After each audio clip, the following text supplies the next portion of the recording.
Isn't that countdown dope? It is. I don't get the It's countdown with my program. I do the countdown myself. do you do like the fingers, like the 5, 4, Yeah. 3? And then exactly. Yeah, on Just like Wayne's another World. exactly. On another show I guest host, Seattle Baseball Together podcast with my buddy Brad. He does that because we use StreamYard for that one, and he goes and he snaps when it's time to talk. But the snap is his audio cue for when he goes back and edits. He listens for the snap, and then he knows when to start, Yeah. kind of thing, you know. I will I'll do the countdown and then sometimes I'll forget it and I'll just kind of stare off into space and I'm like, "Oh, wait." I don't know how many times I've been caught just staring off, and I'm like, "Oh shoot, we're supposed to be talking. Oh well, let's start that one again." Yeah. Take 2. Take 2, take Uh, 5. But Larry, in case you guys are wondering, I'm not talking to Aaron. I'm talking to Larry. Larry, thanks for joining us this week on the show. yeah. Larry, you're the host of the As Dad as It Gets podcast, or co-host of 4, I Mhm. guess, over there on the As Dad as It Gets podcast. Great show, by the way. I listen to it weekly. Thank you. I subscribe to it. Um, I'm a big fan. A little bit about you, just for the listeners to know who you are a little bit if they haven't listened to your show, which they probably will after this. Um, when you sent me back the guest questionnaire, so for all of the podcast people, we have a guest questionnaire that we send all our guests. We make them fill it out to help us know a little bit more about them. So then we know where to stalk them appropriately and what ways to embarrass them. It helps us. What you said about being a dad and how you phrased it, absolute gold. Which I put in the intro of the show. It's amazing. It's just, your role is to give your daughter the tools to shape the world, the compassion and love to make it a better place, and the imagination to create new worlds. I absolutely love that. On top of that, you are in agreement with me that pineapple does not go on pizza. Yeah. And It doesn't. fun fact about you, you became a dad with a 2-day notice in Yeah. 2020. You're from Tennessee, and that's pretty much all I was able to gather from your social media presence, unless I was looking in the wrong places, which I very well could have been. I probably did this at like 11, 12 o'clock at night one night. And so tell No. myself, the world, the guests, the listeners, everyone a little bit more about you, about Larry. Yeah, so my social medias are locked down as far as my personal social media because of my daughter. Yes. So the 2-day warning. So me and my wife, we got married 2016. Okay. Um, and as soon as we got married, it was like the American dream. We bought a house. We decided we wanted kids. So we started trying to have kids, and we weren't having any luck. So the next step was go to the doctor, see what's going on there. And my wife was diagnosed with PCOS, which is polycystic ovary syndrome. Mm-hmm. Basically means it's really hard for you to have a kid. We tried for years, fertility treatments, like an entire emotional journey there. And then 20, 2019, the end of 2019, we were like, you know what, we're going to stop trying because it's just stressing us out. We're just getting depressed every, negative pregnancy test. And we decided that we were going to just foster because we had all this love to give, but nowhere to give it. Mm-hmm. Um, and so February of 2020, we started going through foster training in Tennessee, and we got through the classes. And for people that foster, it's not just you go to the classes, boom, they give you a kid. It's like you go through classes, then you go through like people constantly going to your house, making sure your house is safe. They Mm-hmm. ask very personal questions. Yes, they Um, do. yeah, they get really personal, like Yeah. asking, do you watch adult films and stuff like that? It's like I don't want to answer that to anybody. Right. Um, And so we had just finished our training classes, and my wife gets a message on Facebook. So for anybody that was watching the news around 2020, there in our area was a huge tornado, and it devastated. It tore down so many homes. It pretty much tore our community apart. Mm, And so we didn't have internet or cell phones or anything for a day or two. And then back to the finally, Stone Ages. yeah, thankfully I have DVDs. Otherwise, we wouldn't have made it. Um, Yes. but when everything comes back on, me and my wife are sitting there on the couch, and she stands up and she's like, "I just got a message from someone I used to work with." And I was like, "Okay, what'd the message say?" And she was like, uh, "Can you take care of this child?" And it was kind of surreal at the moment. Like it didn't feel like a real thing. So Hmm. she was like, "Yeah, we just finished fostering. You know, we'll have to get everything fast tracked so that we can foster." And after that, it was go mode for 2 days, and that's actually where I had my first panic attack. I was talking to my boss, letting her know that I was going to need to be taking some time off, and that's when it hit me. I couldn't breathe, and I was like, "Debbie, I can't breathe. I think I'm having a heart attack." And she's like, "No, you're fine." And she kicks down this door, and there's a grief counselor in the next room who's helping us deal with the loss in our community. And I'm sitting here crying, gasping to breathe, and this woman thinks that I've lost someone. Oh and no.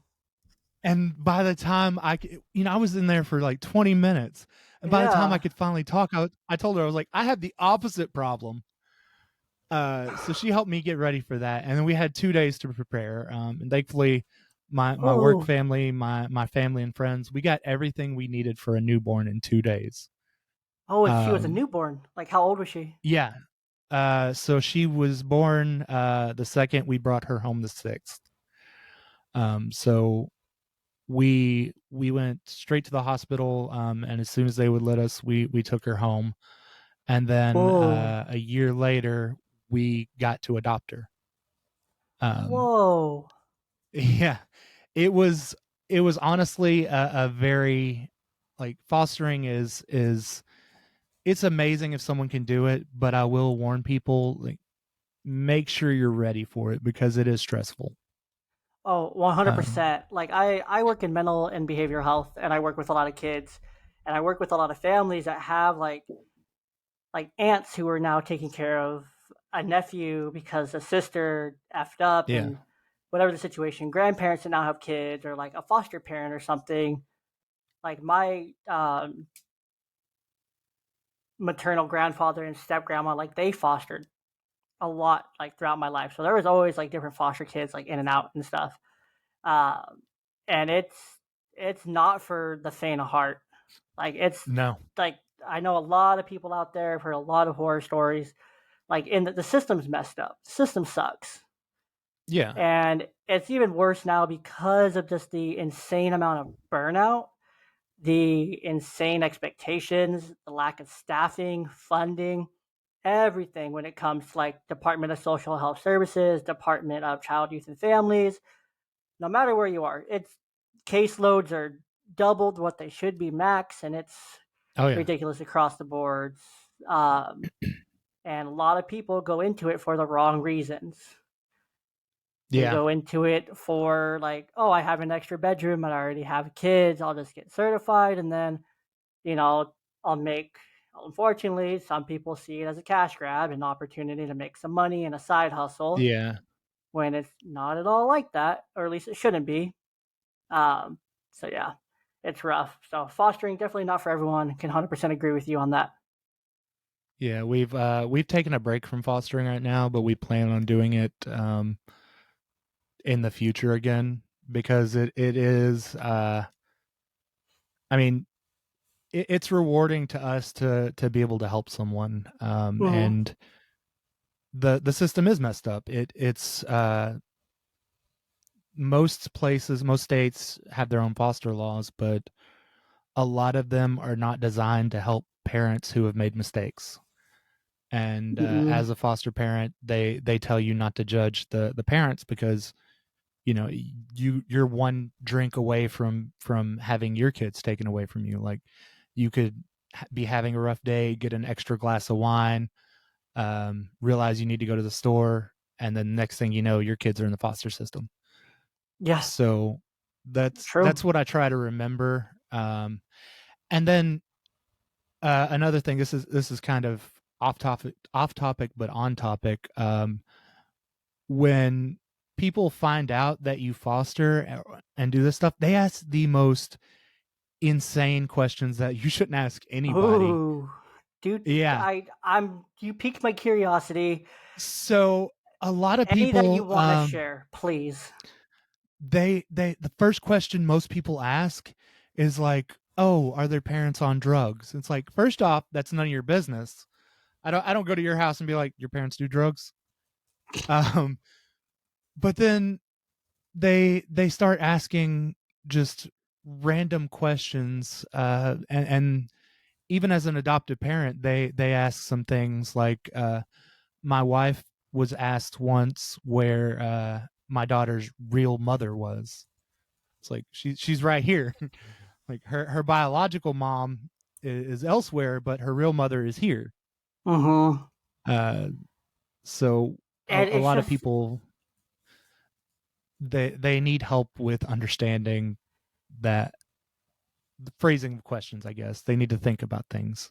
true. And it's just crazy to think that there's so many people out there that just still think that, like, about fostering. Like, sometimes kids are in the foster system because of other reasons, like a Yeah. teenage pregnancy that wasn't planned, that may have been forced on them. If you guys can connect those dots, if you're listening, I know you can. Um, might have just been a situation where maybe substances were being abused. Maybe there was abuse. Maybe there was a death, an unexpected Yeah. death. There's so many reasons. Sometimes someone might have realized, I cannot take care of this kid. It is in this kid's best interest if they're in foster care, because then they'll at least be taken care of and I'm not providing for them. There's so many reasons that a kid could be in the foster care system or up for adoption or anything like that, And so, first, check yourself, check your judgment Yeah. out the door. First off, like, it doesn't matter. Second off, realize that families look different today in every Hmm. single household. Like, I live in an apartment complex. I guarantee I go one building over, three of those family dynamics look completely different than mine. I guarantee there's a different family dynamic. There's more different than similar around Yeah. us. Like, I have a caseload of about 20 kids that I work with. All of them are different. A lot of them have single moms, some have single dads, some have grandparents, aunts, uncles, um, adopted parents, foster parents, all these different roles, cousins, older cousins that were old enough and were willing. Sometimes they're in a situation where this caregiver is the only person that was willing, that could do it. And they decided, you know what, I will Hmm. step up and I will do it. I don't know what the heck I'm getting myself into, but I'm going to step up and I'm going to do it. A lot like adoption. Granted, you guys were well prepared, you guys were ready, you guys were, on that path anyway. When it Right. hits, you had a moment to say, oh man, can I do this? Should I do this? Am I doing this? I'm sure all those thoughts are there. The cold feet, they set in. Heck, I Yeah. thought about that when I had my biological children. Um, it's like, am I really ready for this? Is this really happening? Is this real life? Like, am I actually going to be able to take care of and provide and do everything I need to for this kid? And all those thoughts go through your head. It's just kind of part of parenting, and especially on 2 days, like, it's a whirlwind, Yeah. especially for a newborn And with having that's not yours, and you have to bond and you have to learn that feedings and was how to one of my bottle biggest feed, and fears. yeah. So the bonding process, I was so worried about that. So we tried like skin to skin bonding, and Mm-hmm. I felt weird doing that. And then like we tried everything. But what's funny is like my daughter, she resembles me. And she has a lot of the same mannerisms. So people don't look at her and their first thought is like, oh, they're adopted. I have a friend who adopted his son through foster care, Mm-hmm. and he gets a lot of questions and things because they're a different race. Um, and I mean, he's even been threatened by people because he adopted a child of a different race. Um, so there's that. But for me, thankfully, I got lucky enough to where I was able to get 6 weeks off, like new parent time off for That's fostering. amazing. That's Most amazing. jobs do not do that. Most not for foster situations. No. Like it's even hard enough when it's your biological child. But Yeah. when it comes to Yeah. fostering and adopting, that's next to slim percentile, very slim Yeah. percentile. And my wife, who's a nurse, like, she didn't get those options. So um, she constantly wonders if that she's bonded well enough to our daughter, which she is. Mm-hmm. My daughter gets hurt, and that's the first person she runs to. Mm-hmm. Um, but I forgot where I was going with this. I You were have just like on ADHD. like biggest fears, worrying about the Yeah. bonding, kind of worried about how that was going to look, how that was going to happen, So and from there. where we went with bonding, I think being open and honest with her on where she came from, because we don't hide the fact that she's adopted. Mm-hmm. Um, we just tell her that each family's different. You know, you grew in someone else's belly and then came to live with mommy and daddy. And we even have started connecting to a lot of her biological family, so that if she does have questions, they're they're there to answer them, because we weren't given any medical history or anything like that. So like the scariest part of adopting is your child might have a history of heart conditions and you have no idea. No clue. Yeah. And I think that's so. I think that's such a fine line that so many people in this like situation are like afraid of, except for when it's like blatantly olive obvious. Like kids pick up on that; they'll start to wonder a lot sooner. But when it's not Yeah. obvious to a children, because children don't see color, they don't see race, they don't see gender. You know, they see very black and white, very simple, very basic. Exactly. Um, and so, but being open and honest, and then also making that biological family connection, I think that's so important because so often than not, you know, especially in my line of work, like they'll hold the child like from different parts of like their biological family. It's like, oh, I don't Yeah. want them to go and talk to the mom's dad, which is their grandma, because I had a bad experience with her. Well, it's like it doesn't matter if you had a bad experience with her.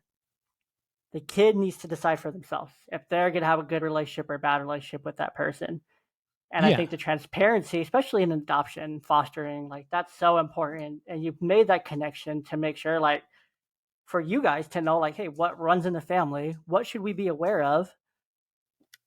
Do you want to see her? I think having those natural connection, those natural supports, vital to a child Yeah. to make sure that they know who's who. It's like, oh, I'm adopted. You can often feel isolated and out of place, foreigner, even when it's a situation you've been in your whole life. And so being able to know, like, oh, this is my biological family. I can call them and I can ask them, like, you know, tell me about my mom, tell me about my dad, tell me about you, tell me about me, like teach me about my family and things like that, which is so important.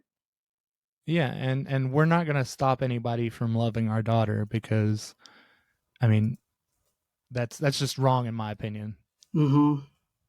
Like, why And then would you? for yeah, um, which for me, personally, I come from a very like troubled background. Like Mm-hmm. my family, I was raised around drugs and alcohol and everything like that. So I should have been in foster care, but the system failed me there. And so a lot of my traumas and things like that, I never even noticed. My wife saw them, and so when before we started foster care, she set me down and she's like, "Okay, we're going to be experiencing some things that this might be rough for you. Are you okay with doing it?" And I was like, "I'm fine. Let's go ahead and do this. It's going to be fun." And then we go through our first few classes, and I start seeing things that happened from my childhood, and I start getting memories that I had repressed, and Mm-hmm. I'm just like, "Oh my god!" I remember once one training. It was I don't even remember the video. I just remember when we left, me and my wife were sitting in the car, and I just started crying. And she's like, "We can stop this now if you want." I was like, "No, if a child is going through something like this, I can understand what they're going through. I can help them." Um, and that was a big realization for me. But it also made me realize how much my wife sees me, because she saw a lot of things that I didn't. Mm-hmm. Um, I so that's think fun. that's so important. That's important for parents across the board is to deal with your own issues, because if you don't deal with them and you don't process them and you don't work through that trauma, guess what happens after that? Something You called pass it along. generational trauma. Yeah, yeah. And it's So that's not good for anybody, especially not your kids. no. And we don't want to pass that on. We want to break it. We Hmm. want it to be the grossest, most biggest compound fracture that you've ever seen in your entire life. Um, and we don't want to keep that going. We want to break it. Especially, I feel like that's more was more important in your guys' case, because this is a child that you're adopting that doesn't share your genetics, that doesn't Yeah, naturally share those things with you and your wife. So different. You're entering a different field that's not even like yours. You're on the road. You're in London. You're yeah. playing a London game on Well, the. for anybody that fosters or adopts, I always recommend them to join Reddit threads, because Reddit has a lot of information about adoption. There are Mm-hmm. Reddit threads out there where people who have been adopted tell other people things that they wish that their adopted parents never did, like celebrating their adoption day, because it's a bittersweet thing. It's like you become a part of our family, but you're also losing a part of yours. Yeah. And so adoption itself, no matter how early or how late in life, like that adoption there is a traumatic event. So you want to Mm-hmm. try to minimize their trauma and not add your own trauma into it. So I try to be cognizant of my triggers and my traumas so that I don't pass them on to my daughter. One hundred It's easier percent. said than done. 100%. Especially having girls. Yeah. Like I get it. Like I have Yeah. two girls. Um, and so it's very easy to want to be, I don't know, like a little bit more rough with them, Yeah. because we're men, and it's very easy, a bit more playful and rough. Like I have one daughter, my older daughter, very just gentle, doesn't like rough housing so much, very sensitive. Like if she wants to be thrown, she'll ask to be like thrown on the bed or something, or ask to be picked up. If not, it's a whole thing, and I don't want to go there. But yeah, my younger one is like all about it, like pretending to like do body slams and like sit on her and roughhouse and throw her and all the things. She loves it. She can't get enough. And it's like, well, that's you just have to know your kids at that point. There was a point to that thought, but I don't remember what it was. Um, but Well, it's so it's important funny with because girls. my daughter's kind of a mix of the two. Like she loves the girly things, dressing up. She loves me and my wife. We do pageants, but we do it safely. So if we don't put makeup on her, we make sure the dresses are appropriate. Hmm. Um, and we don't spend a lot of money on it, because some of those pageants are thousands of dollars. Yeah. We do local ones that are for fundraising. Okay. Like she's got one tomorrow, where a lot of people donated items for the homeless, hygienic items. Oh, that's really cool. So we do things like that. But then she she also likes to roughhouse. So my neighbors probably think I'm crazy because she and I were in the front yard sword fighting. You know, I was acting like Peter Pan, and we were sword fighting for everybody to see. Hmm. Like she'll love you, and then she'll bust your nose at the same breath. Facts.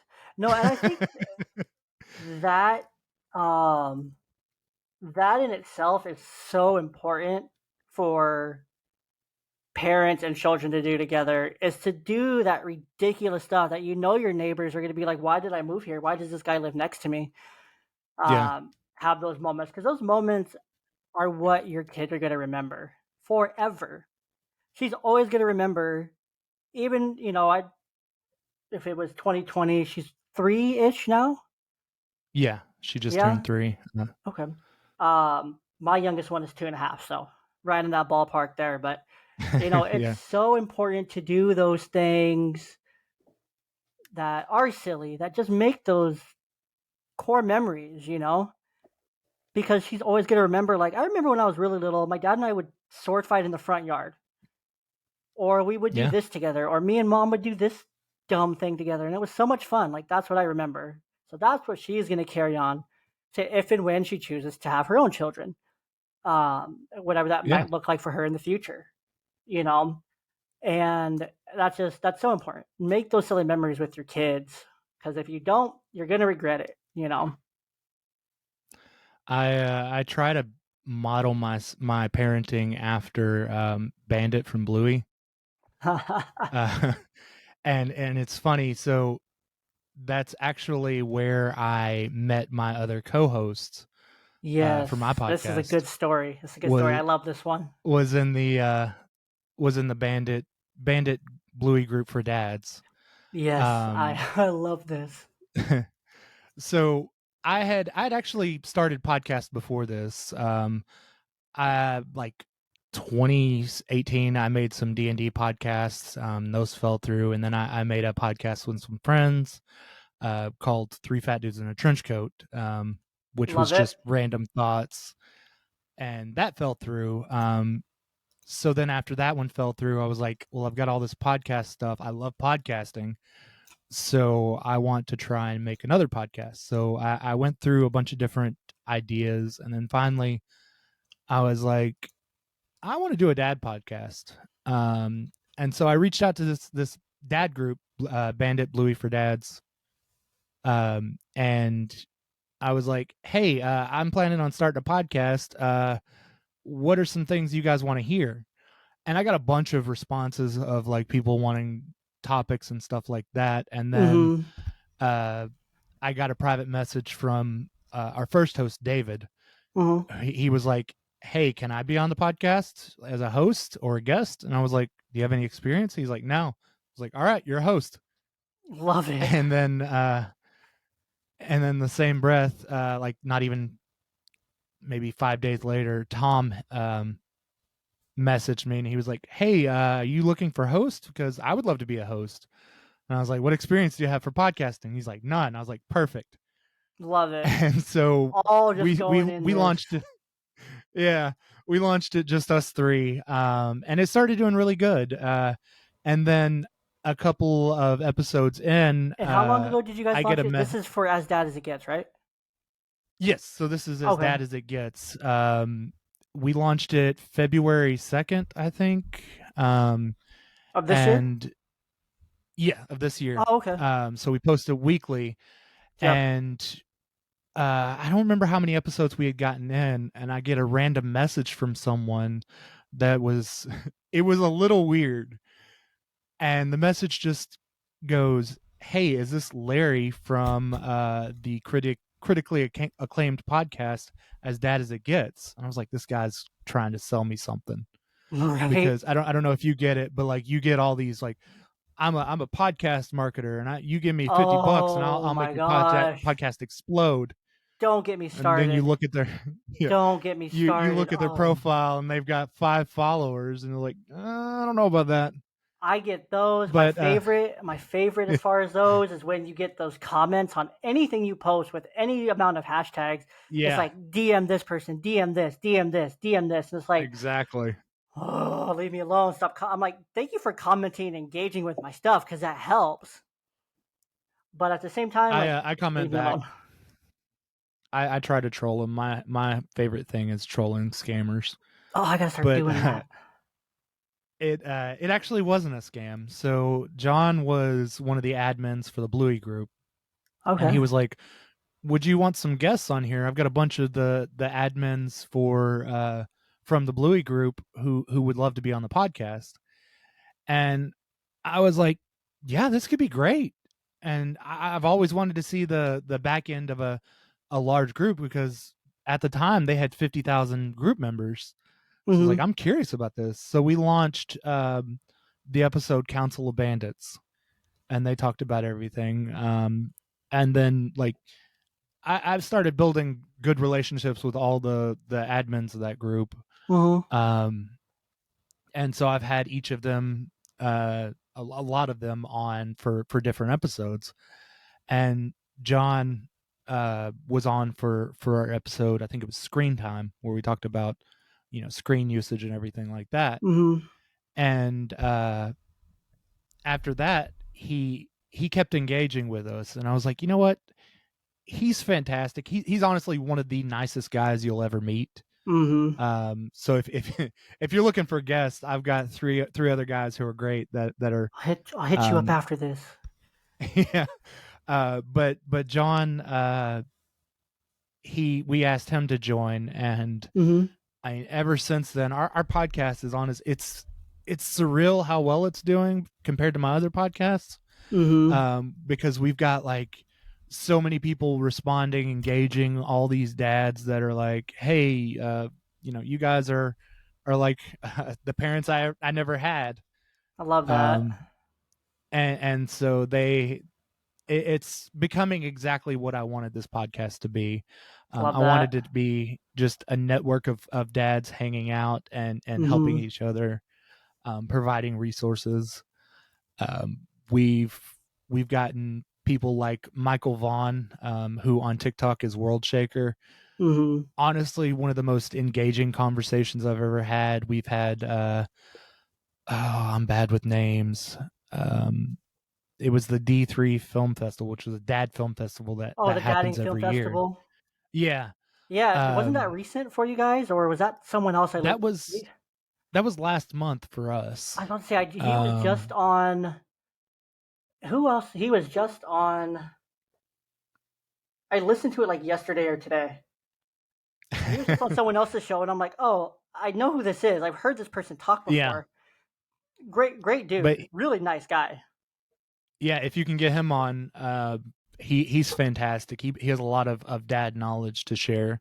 He's in the works. Um, It's in the works. he but it's just like all these people that I've met. Um, we've even had moms on the podcast.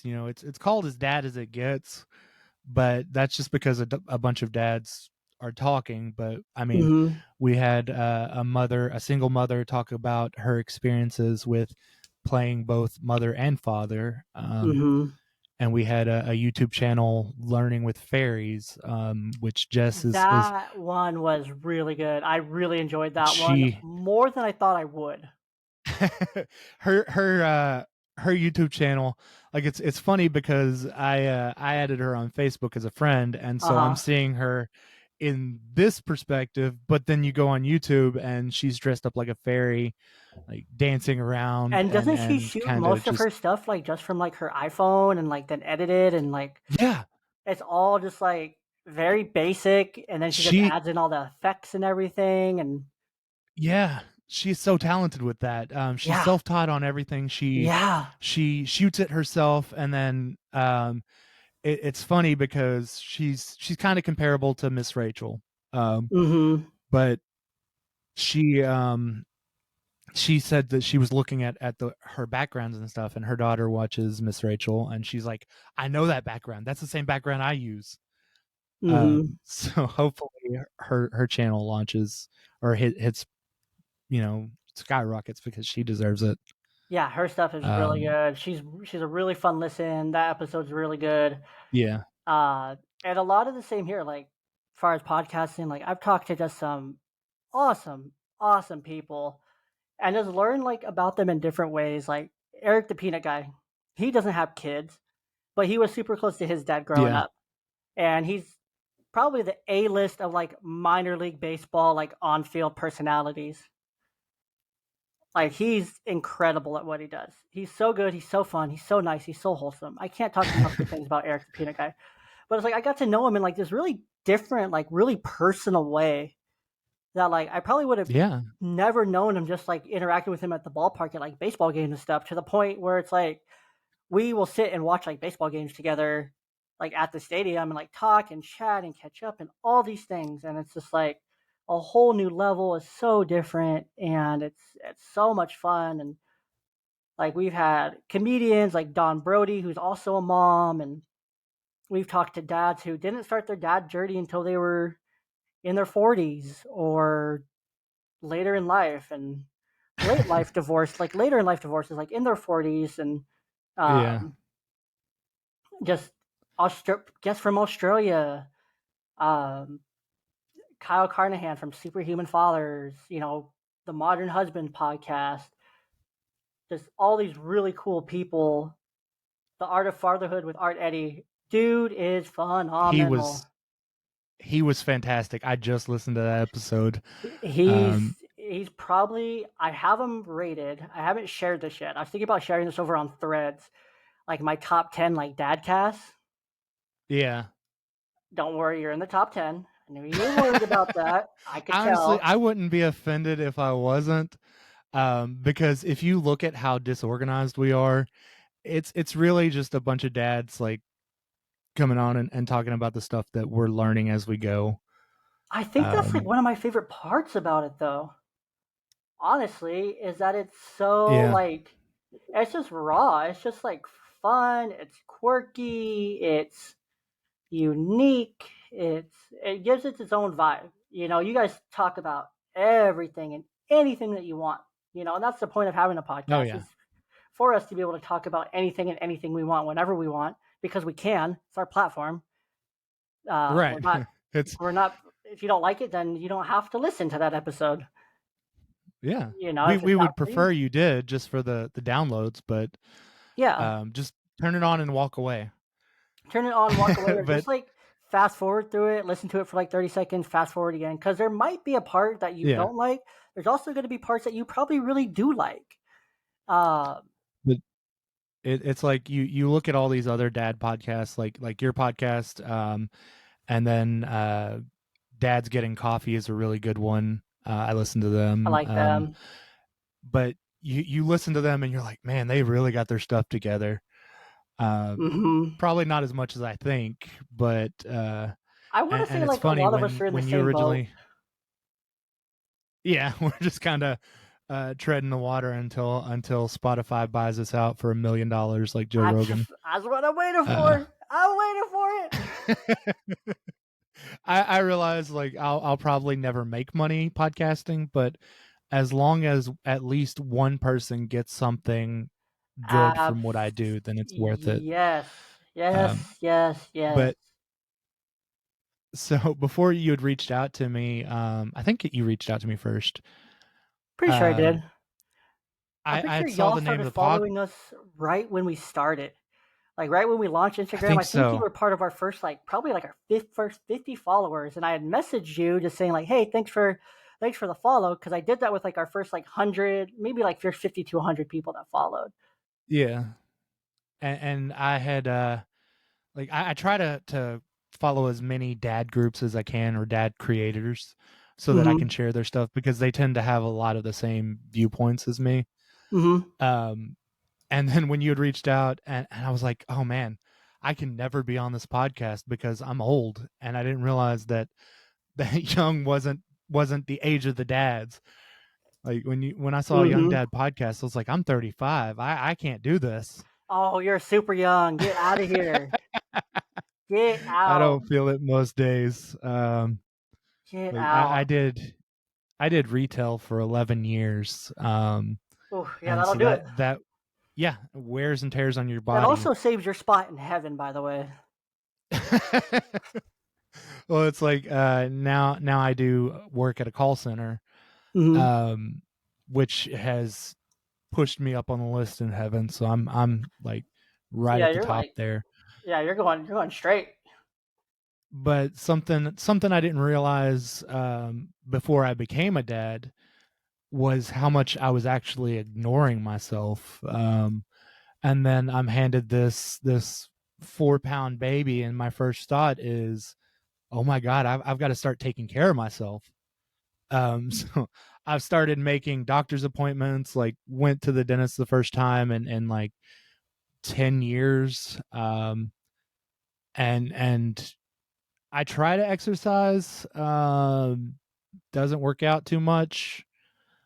Like at most, I'll put on a VR headset and just play I games that way, so love that. I can at least consider it exercise. Yeah.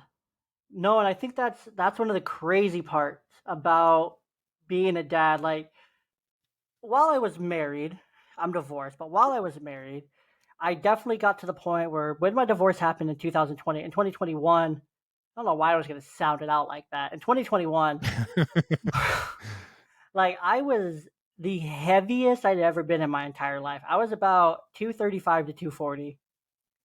I'm 6 foot, but I was like Yeah, 235 to 240. My face was fat. My body was fat. I felt bad. I had aches and pains. Like I felt like garbage. Um, Going through a very big bout of depression and struggling just in general with everything. I also struggled with my relationship with food to where I wasn't hungry. I didn't want to eat because I didn't like what I saw in the mirror. So I was working a lot. I was going to the gym a lot, but I was also drinking a lot of caffeine and I was just not taking good care of myself. But I also got my yeah, blood work done. But when I got my blood work done, it was just maybe within 6 months after I just had my annual. Uh, my doctor literally looked at me and said, "How have you lost so much weight in these last few months?" He's like, "Are you okay?" He's like, "This is not healthy and this is not sustainable." yeah. Like the only thing that came back in your blood work was you had low protein, and like low iron or something. Um, but Surprised it he's wasn't worse. yeah, I was shocked too. I was like, I had my thyroid checked, I had all the things checked. So I'm Yeah, like, I need to get my thyroid checked. I need to get all this stuff checked, just to feel like I'm healthy. And nothing came back, which was like amazing. But at the same time, like fast forward to earlier this year, I was like, I was close to finishing my bachelor's degree. I was miserable working the job I was at. I was back up in weight to like the 220s, pushing the 230s again. I was like, damn it, what happened? Like, what the heck happened? And so back in then, I got myself jump started. I started intermittent fasting, pretty much doing everything Joe Rogan said to do for your health: sauna, cold plunge, working out, greens, everything. Anything that was like healthy, like wash your hair with charcoal soap if you have thinning hair. Bet I'll wash my hair with charcoal yeah, soap to clean out those pores. I'll do all this stuff. I don't care because I just want to feel better about myself. And it was motivating because it's like I'm also doing this in front of my kids who are seeing me go through this like massive change. And like they go to the gym when I go to the gym because I take them to childcare, so they know what I'm doing. They know I'm working on myself. right, Ask me questions. Oh, I'm gonna go be doing this because I need this for me to think. So it's crazy it's not crazy, but it's so cool how when you become a parent or as you're becoming a parent, preparing for that phase of life, you really start to realize a lot of things about yourself, like you mentioned earlier, with like your yeah, mental health. You start taking care of yourself in all these different ways. And that's so important because if you're not taking care of you, how are you going to take care of a child? exactly. You And can't. you want to be there for them throughout their life. Like you don't want them to Hmm. be 10 years old and you die of a heart attack. You don't want to miss out. Which me going through the foster care training made me realize a lot of the behaviors I have, because I have a very unhealthy relationship with food. Hmm. Like I love it. I love cooking. I love eating. I'm I'm 6'1", Love 250 cooking. pounds, And I realized something, that the reason my obsession with food is because, like, we grew up poor. So me growing up, I didn't really have options for food. Like, some days we didn't have anything to eat at all. So Hmm. we just went to bed early to to avoid the hunger. Um, but now it's like realizing why I have um, these problems, these unhealthy issues. And then I think one of the days, if you don't feel bad about yourself, your kids will help you with that.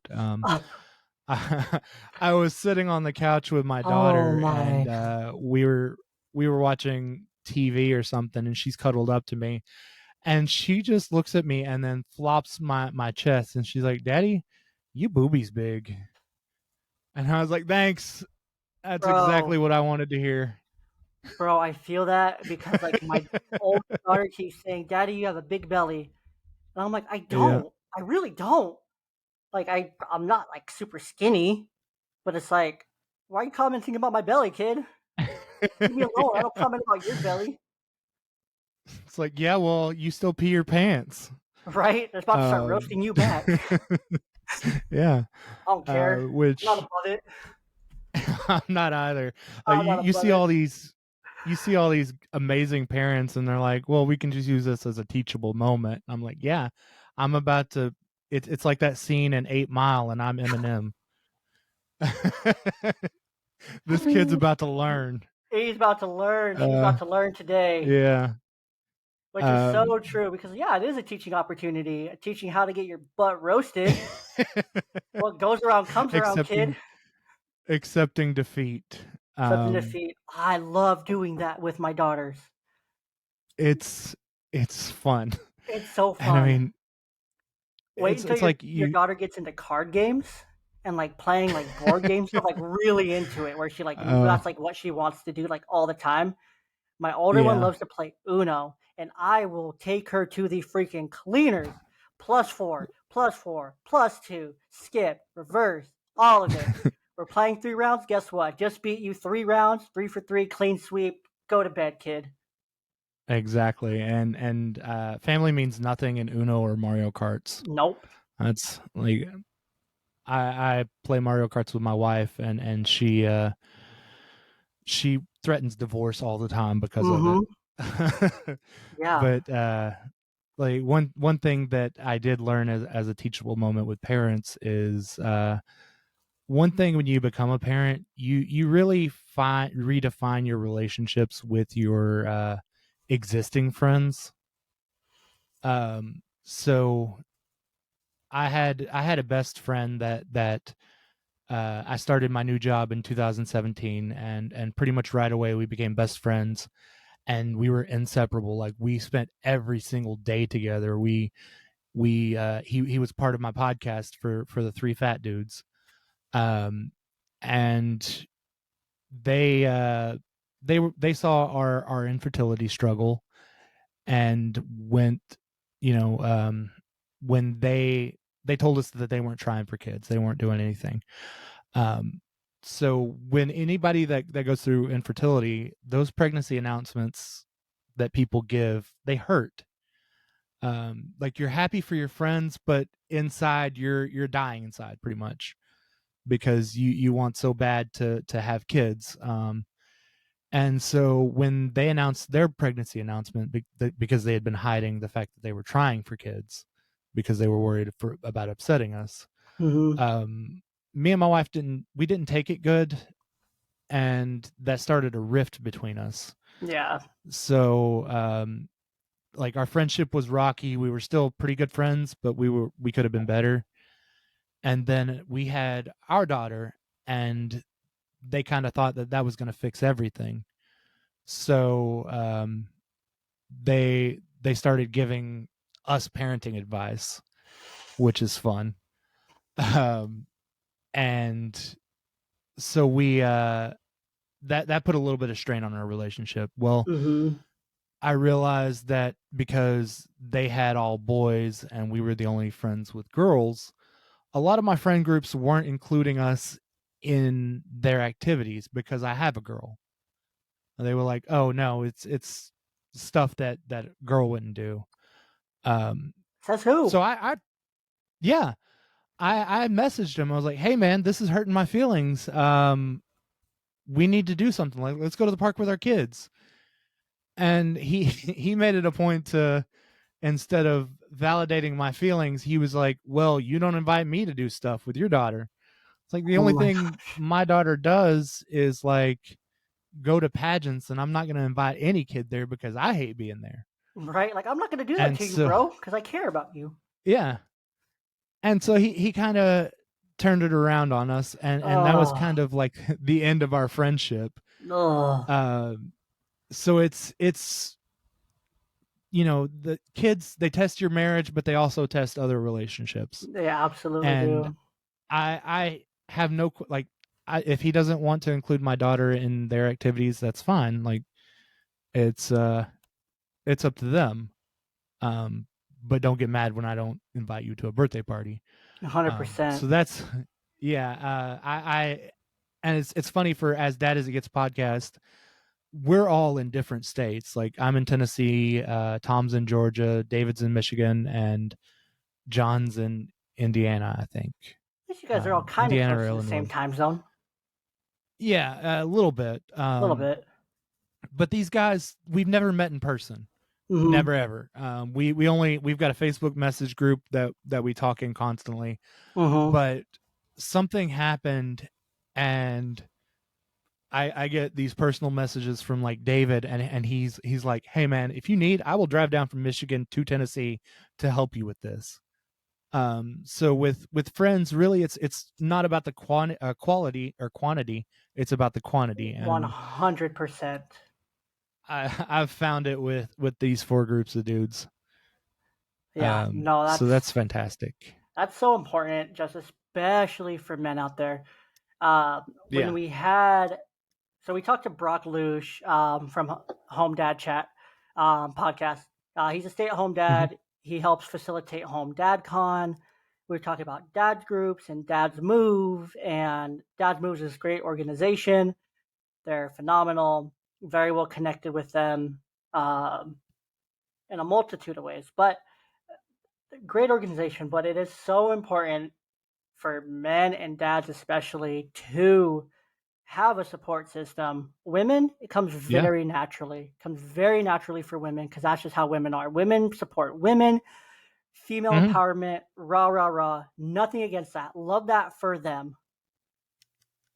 But for the boys, for the bros, Yeah. there ain't nothing. There If ain't nothing. Like, yeah, there's a Bluey's Dad group, but no one really expects going into a Bluey's Dad group that you're going to make lifelong connections, best friends, podcast co hosts, best friends that will Right. drive states to come and support you and help you with whatever you need, you know? Yeah.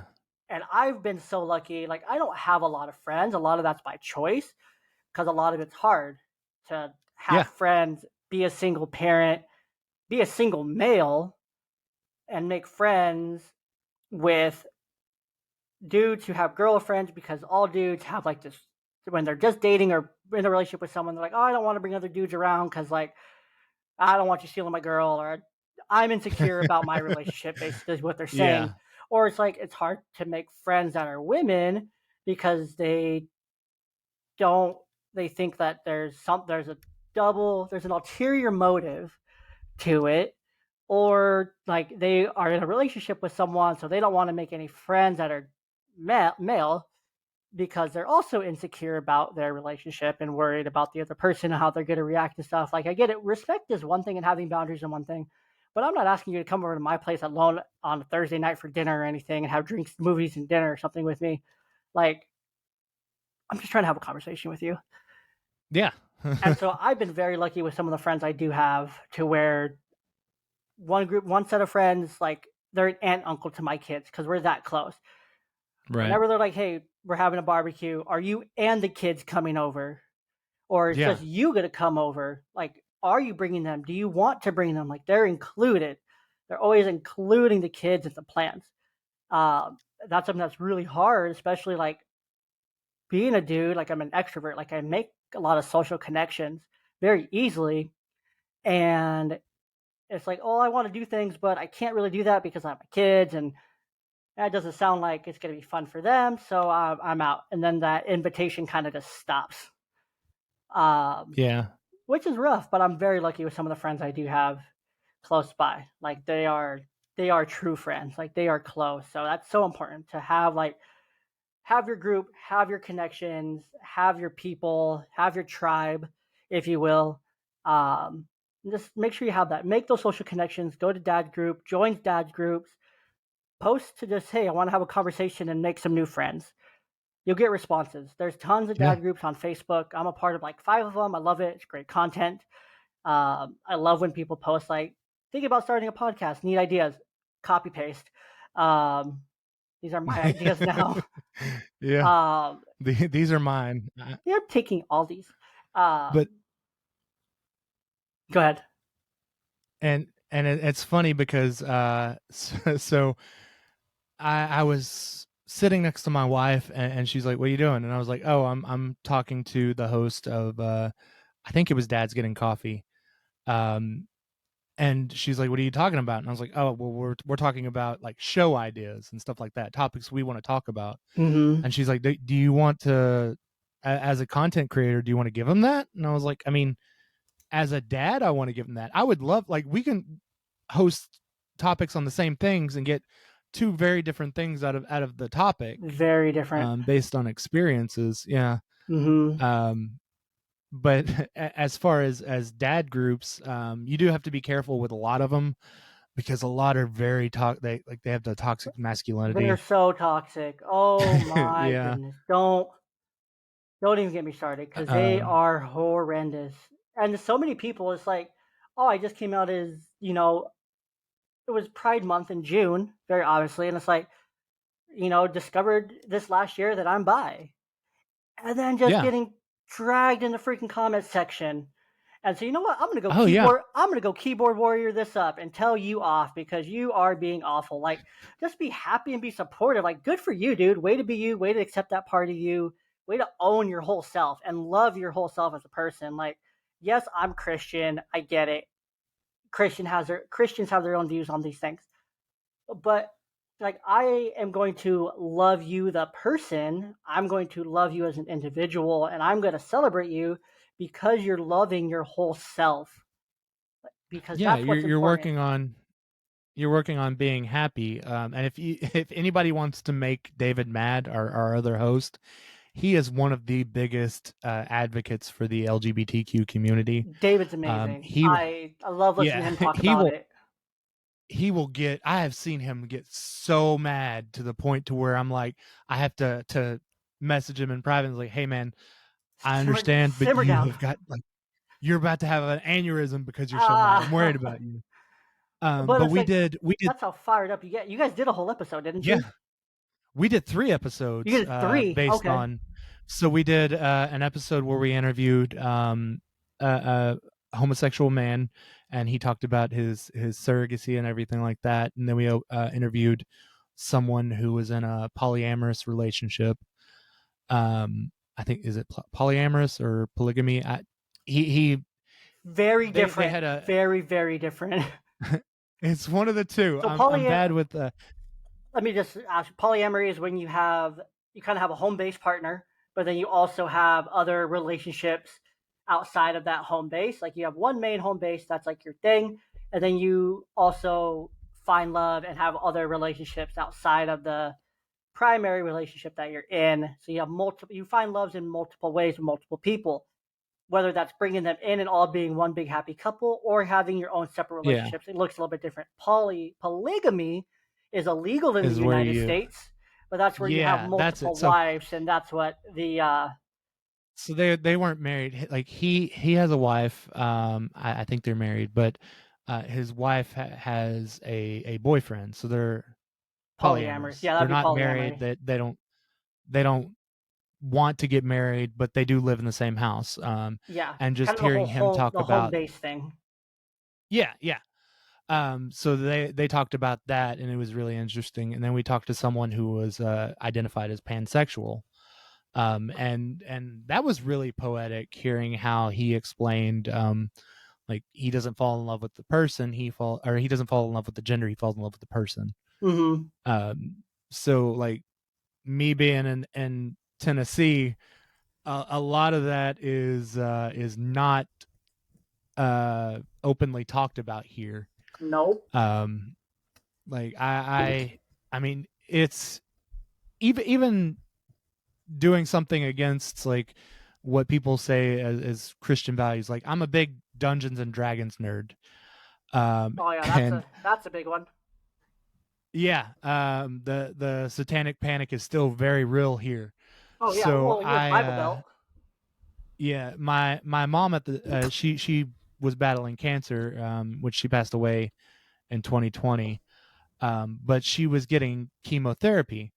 So with chemotherapy, like you sit there for hours, you don't have anything to do. So I would go and hang out with her. But they have volunteers that do that as well. So I'm sitting there with my mom, and she's like, "Hey, can you get me a sandwich?" So I get up and I get her food, and the volunteer, his name was Ben, comes up to me. He was like, "How you doing?" And I was like, "I'm good. Just give my mom a sandwich." And he was like, "Okay." And he leans in really close, and he's like, "You need to take that shirt off right now." I thought he was hitting on me. Why? So, so he was like, I was like, "What?" And he's like, "You need to take that shirt off right now. You're inviting the devil into your life." And it was a Dungeons and Dragons shirt. Like the shirt was the original cover from the first edition book. And I turned to him, I was like, "What are you talking about?" And so he starts threatening me because I play Dungeons and Dragons. And I was like, "All right, I'm going to walk away now."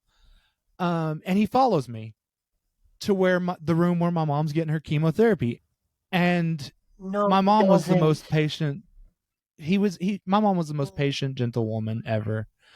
And she could see I was getting mad. I had my fists clenched, and I stood up to say something to him because I was going to hit him. This Yeah, 70-year-old man was going to hit him. I mean I would have. Um, Especially after he said that the reason my mom had cancer was because of Dungeons and Dragons. So Shut basically up. blaming me for, Shut up. yeah. No. And so I stood up, and my mom she was like, "Hey, can you sit down for a second?" And I was like, "Okay, I'm not going to get my mom kicked out of chemotherapy." So I sit down, and she tells him, she's like, "You're about to start something, you need to leave." So Ben walks out and leaves. And then we call the hospital, and like the hospital was fantastic. They offered us all this stuff as an apology, and pretty much fired Ben from guest spot. But my mom saved me from murder. Aw. And I honestly, as a dad, I hope to get the patience that she had. I'm sure you will. It's a learned skill, honestly. Like Mm-hmm.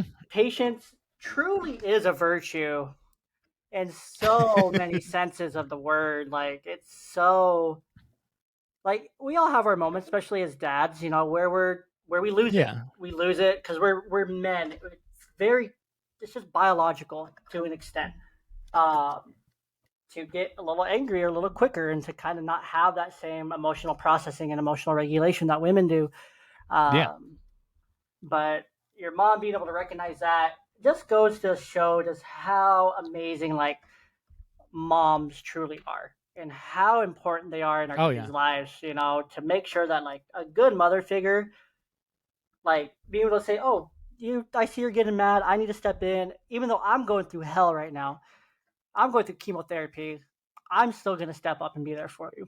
Just speaks volumes to Yeah. like what it means to be a mother, to her character, to her as an individual, um, and just to her as a person. So, uh, you And know, it's like with my wife, I mean, she pretty much taught me everything it meant to be a parent. I had never changed a diaper before, our daughter. And now I'm pretty much a pro at it. I can change a diaper while she's yeah, upside down. heck yeah. But she's the first to realize when I'm struggling with something, and to teach me how to do something. And I know that's going to continue as our daughter gets older. Um, Have I'm you not been working looking forward on? to the teenage years. No, no. I've been. I keep getting that comment a lot. Like I was at a baseball game and a random guy was like, "You're gonna need to have your shotgun close for these two." Well, it's Um, not even that. I'm like, I I know hate. that, but it's like, do you have to? Like, I'm at a baseball game. I'm with my girlfriend. I'm with my Yeah, kids. Like, come on. Let's not like keep those inside comments weird thoughts. me out. Inside thoughts. Like, why are you looking at my children in that way? Like, can't you just say, Yeah, "Hey, your kids are very cute. Like, you have some cute girls there." and Not like just be like, she's adorable, and then just move on with your life. Don't be like, well, exactly. she's gonna have some guys. Yeah, don't Like say that you're I'm gonna need a sexualizing my shotgun. child. Like, Yeah. I don't like. Okay, like I know my daughters are beautiful. Like, I mean, look at me. Obviously, my daughters are I beautiful. Um, I had we had a woman stop me and my wife once, which me and my wife we're both giants. I'm 6'1", she's 6'2", and our daughter is teeny tiny. so she looks down on you, is what you're saying? But I'm just yeah, playing. I'm playing. I'm playing. I'm but playing. a woman stopped us once, and she was like, "Oh my God, your daughter's so pretty. You guys did good." Like she didn't know she was adopted, but it's like, what do you mean by that? Are you calling us ugly? Uh, But then you'll get the guys and even my in-laws are guilty about this. They'll be like, "Oh, you do you have a boyfriend?" And it's like, well, I mean, she might not like boys when she gets older. She might have a girlfriend. She might not want to date anybody. Like hmm we're not gonna pressure her into that. Like she's a kid. And Like that those are yeah. let's just enjoy Let's just these let next her. like let's enjoy these first 13, 14 years before we even have to start worrying about that. Yeah. And my daughter, she told me yesterday, which we started a new daycare. And she told me I don't like the boys at daycare. I like the girls, and I was like, okay, like Very common. just That's so common for little girls to want to play with other little girls at daycare and stuff. yeah, It's just an easier connection. It just makes more sense to them and their little brains. exactly. Um, but my father in law was like, well, you don't have a boyfriend? I was like, just drop it, dude. But it's like They don't like that. she's 3. Of course she doesn't have a boyfriend. Yeah, Yeah, no. she like she shows off for people, but she doesn't do it because she's attracted to them. She just likes the attention, Yeah, that's like and they're like, little oh, she's flirting with people. like no, No, she's just displaying positive and second attention seeking behavior. yeah, You yeah. know? Uh, and I mean, she loves attention. Like she'll. That's why she likes doing pageants because she likes being All on little stage girls and do. yeah. So what you're saying is your daughter's She, vain. yeah, she is. I've seen her walk by a mirror and kiss it. No. Yeah. I And she love that. loves she loves being on stage. She loves dancing, I love that. and stuff like that. And I hope she keeps that confidence because I don't have it. Oh, heck yeah. Heck yeah. Keep that confidence. uh, Well, you have it behind the mic. You have it in your own way. You yeah, know, it's don't easy to discount the I'm areas where you have it. That's so easy for oh no, dads to do. Like, don't discount your I'm an skills where you extreme have them. I'm an extreme introvert, like, and my daughter's an extrovert, so we go to grocery shop and stuff like that, Oh and my she's gosh. like, I'm trying to avoid eye contact, and she's like, "Hey, move!" Hi. Hi. It's Move. yeah, Oh, hi. yeah. I'm just like, "Hey, don't make eye contact, don't make eye contact," Waving at and all these my other little daughter's like, kids "Hey, and how are you?" Yeah, um, that's and amazing. and that's my biggest struggle. Like, it's easy to be an extrovert behind the mic. Oh, 100%. Um, 100%. But I mean, I have to do it for my job and stuff, but I'll get home and I'll call my girlfriend and we'll go out or something. And it's like, I don't have a lot of words left for today, yeah. kind of thing. It's the have you ever heard of the spoon theory? Um Maybe. so it's like you have like say you have 10 spoons for the day. Hmm. That's how essentially how much energy you have. Oh, okay. So each Yeah, task yeah, that yeah. you do is a spoon or two spoons. I gotcha. By the end of the day you need to make sure I use a percentage. I that use you like a have battery. yeah. Yeah, battery. Hmm. I think the spoon theory is the most popular one that I've heard, Yeah, that makes but sense. that also applies to parenting. Yeah. Because with parenting, like if you give 100% to everything, then you're not gonna have anything left for Oh. anything.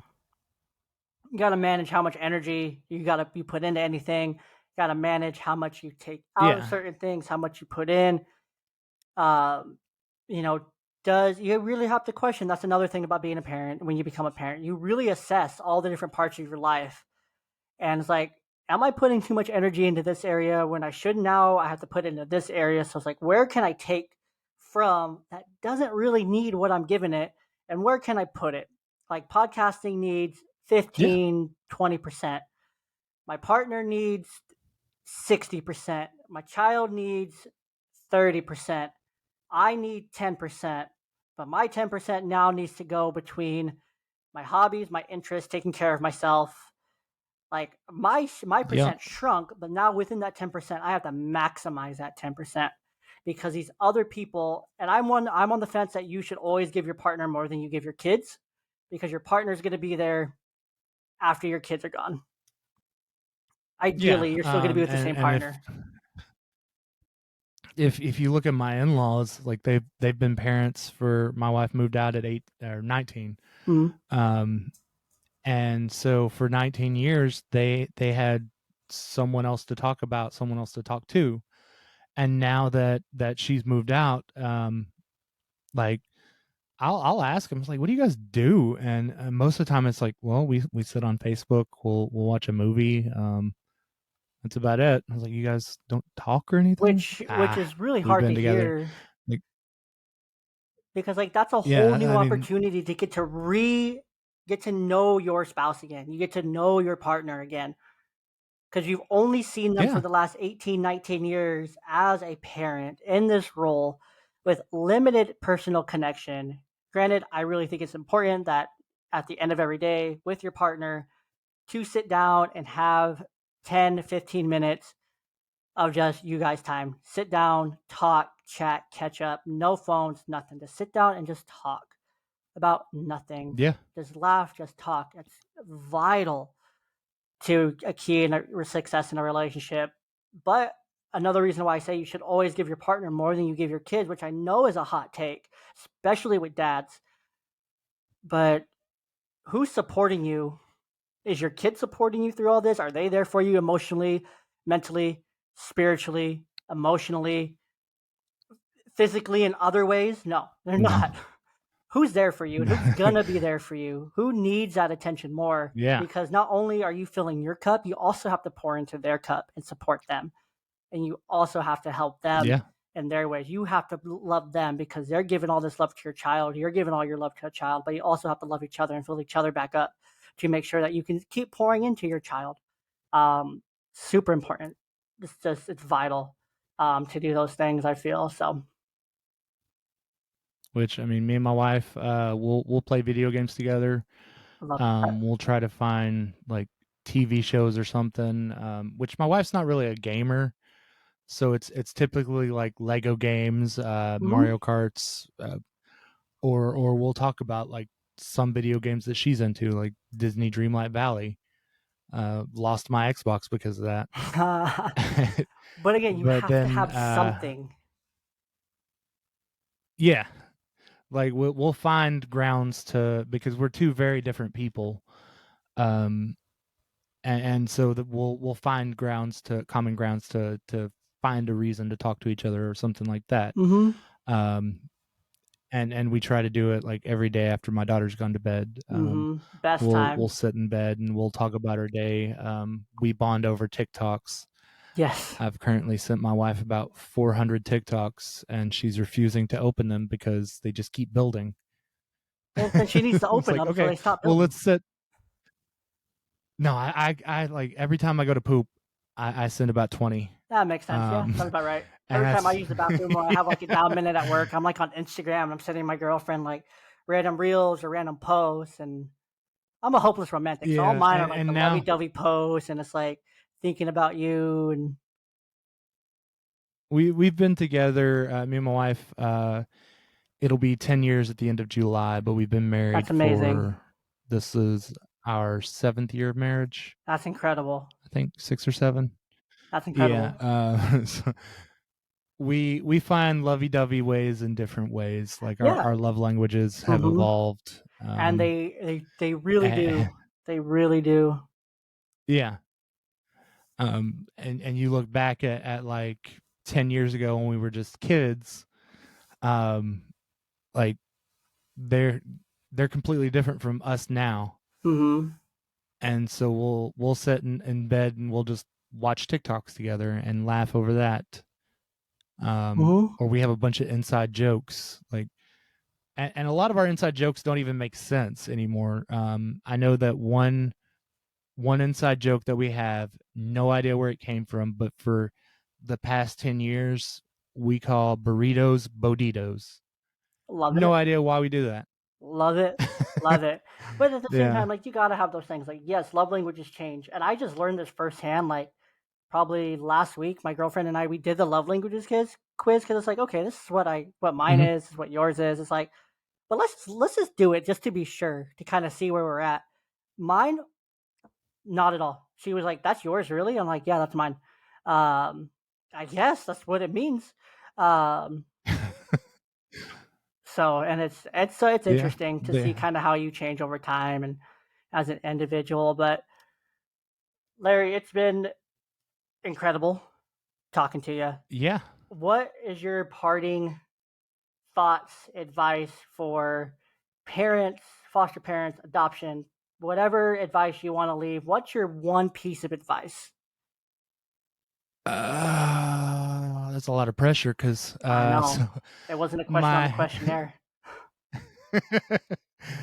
my one piece of advice is don't try so hard to be perfect. Just try to be there. Um, and I mean, as we say on my podcast, that's about as dad as it gets. That is about as dad as it gets. Larry, thank you so much again for coming on. I can't believe it's been an hour and 15, hour 20. It's been a Yeah, lot of no, I fun. could probably talk to you all day, man. Oh, Yeah. same. That's the hardest part about this. But again, thank you for coming on. Tell the people where they can find you at, find your show. Give yourself a plug. Shameless plug time. Uh, so we're on TikTok and Facebook and Instagram. On most of our You're on threads. handles are. You're on threads too. Oh yeah, Threads. It's still new. It's still new. Threads. So you can find us as as dad as it gets pod. Or if you search as dad as it gets on Facebook, you can find us there. We're on YouTube as dad as it gets. Um, I think I made a Twitter a long time ago, I don't think I've but ever yeah, seen you on Twitter. Instagram is. I don't think I posted. I think I just made it and abandoned it. Um, but I think Instagram and Threads are going to be our two big things there. I think that's the next So as big dad thing as it right gets now. pod, yeah. It's already at 75 Um, million. I saw that. Oh, I got a answer from Papa John's today, so that's awesome. I can die happy. Heck yeah. Yeah. Also, we're killing it over there on Threads, by the way. So make sure you follow both of us over on Threads. Find Oh Larry yeah, at As Dad definitely. as It Gets. You can find us at Young Dad Pod. Same Instagram handle. If you go to our Instagrams, you can click the little Threads number because we're all just numbers to Zuckerberg. We're not just people. We're just numbers Mm-hmm. to him. Jerk.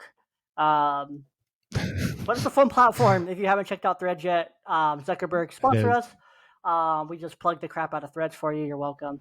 Um, but Larry, again, thanks so much. Make sure you guys check out As Dad as It Gets. You guys release a new episode weekly, every week on Wednesdays, Every Monday. every Monday. Oh, Mondays.